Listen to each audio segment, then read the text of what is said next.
الحمد لله والصلاة والسلام على رسول الله. قال الله تعالى: ولله على الناس حج البيت من استطاع إليه سبيلا. صدق الله العظيم. Allah subhanahu va taolo Qur'oni Karimda aytadi: odamlarga farz qilindi Allohning roziligi uchun Allohning uyini ziyorat qilishlik. Qaysi insonlarni o'sha hajga borishga imkoniyati bor bo'lsa. Aziz birodarlar, mana haj mavsumiga ham juda oz vaqtlar qoldi. Azizlar, Alloh subhanahu va taolo bizga hukm qilgan amallarning biri va ulug' farz bo'lgan amallarning biri bu haj amali. Hajning hukmi bu farz. Qaysi insonlarni imkoniyati bor bo'lsa. Imkoniyati bor bo'lgan insonlarga haj qilishlik farz ayn bo'lib hisoblanadi, bir yilda bir marotaba. Endi azizlar, Alloh subhanahu va taoloning hukmlari bilan tanishib o'tadigan bo'lsak, Allohning hukmlari, ba'zi bir hukmlari bor, har bir insonga farz. Masalan, bu iymon keltirishlik. Alloh subhanahu va taoloning yolg'izligiga, oxirat kuniga, jannat do'zaxga ishonishlik bu har bir insonga farz. Har bir inson Allohni tanishligi zarur. Ikkinchi bir farzlar bor. Ular esa insonga, aksar bir insonlarga farz. Ba'zi bir holatlarda, masalan, balog'atga yetmagan insonga farz emas yoki juda bir og'ir kasallikda yotgan insonlarga farz emas. Masalan, bu namoz.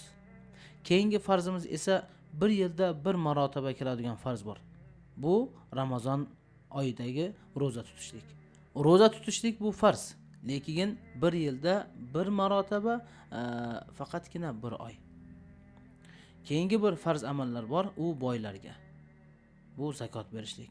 Alloh taoloning yana bir hukmi bor, u esa faqatgina boylarga emas, balki imkoniyati bor bo'lgan boylarga farz, bu esa haj. Hajga borishlik bu Alloh subhanahu va taoloning hukmi. Payg'ambarimiz sollallohu alayhi va sallam ham o'zlari haj qilib, hajga borib, o'zlari ko'rsatib berganlar. Va payg'ambarimiz sollallohu alayhi va sallam o'zini muborak hadislarda bayon qilib ketadi. Buniyal islamu ala khamsin. Islom dini bu 5 ta ustunning ustiga qurilgan. 5 ta narsaga asoslangan. Birinchisi shahadati alla ilaha illalloh va anna muhammadar rasululloh.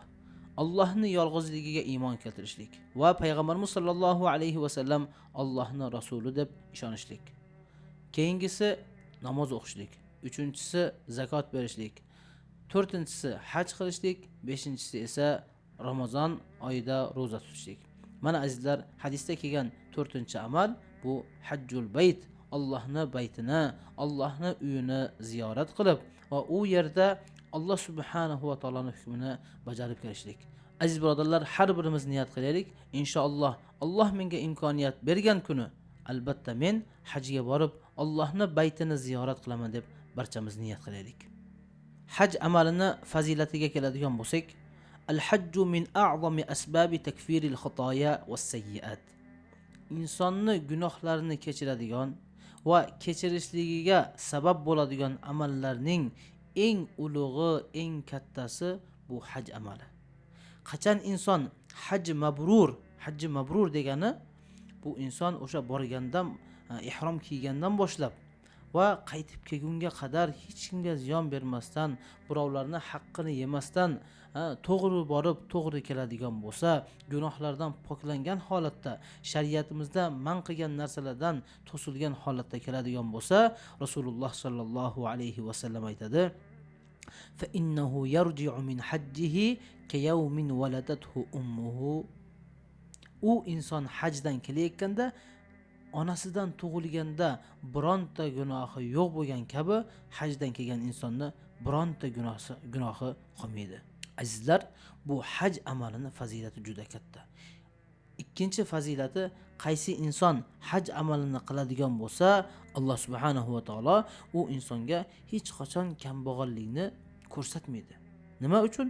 Sababi u inson Allohning farzini bajarib keldi. Va shuningdek, Alloh subhanahu va taolo u insonni rizqini ham Alloh subhanahu va taolo keng qilib qo'yadi.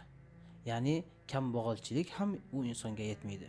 Shuning uchun azizlar, imkon qadar imkoniyatimiz, Alloh subhanahu va taolo bizga bir mumkinchilik beradigan bo'lsa, albatta haj amalini qilishga harakat qilaylik.